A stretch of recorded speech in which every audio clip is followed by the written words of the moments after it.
are my study helps. I'm trying to make this quick.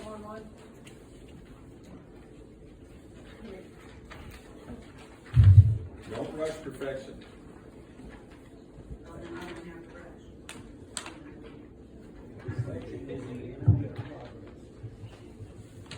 They try to build a part and wouldn't kill them.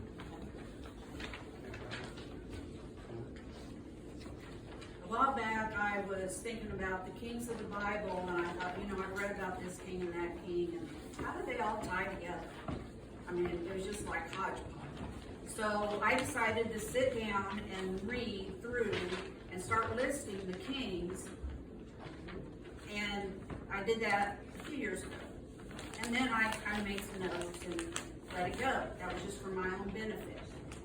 And then I was working up at the Better Living Center one day, and this handout that you have was in a book that someone had left there. And I was looking at it because it was a Christian book, and I had time. And I said, there's the kings listed. And it's much nicer than how I listed them. And it tells on there, if you'll notice, 1 asterisk means they were assassinated. 2 asterisks means they committed suicide. Now, I have written over to the right of each king, whether they were evil or good. Some of them started out good and then became evil. But if you look, the majority of them were what? Evil. And that's where, I'm going to give you a little history on how we get to Samuel.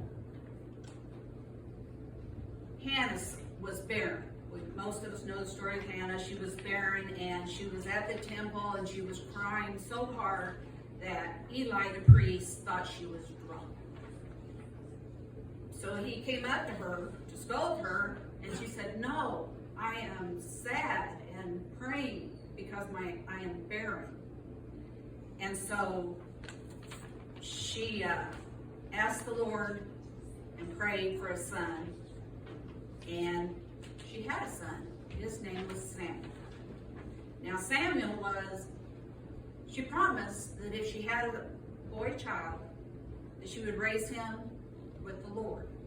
So when he was weaned, and I don't know how old that would have been, but she took him to the temple and gave him to Eli, the priest, to teach him about God and raise him in a godly way.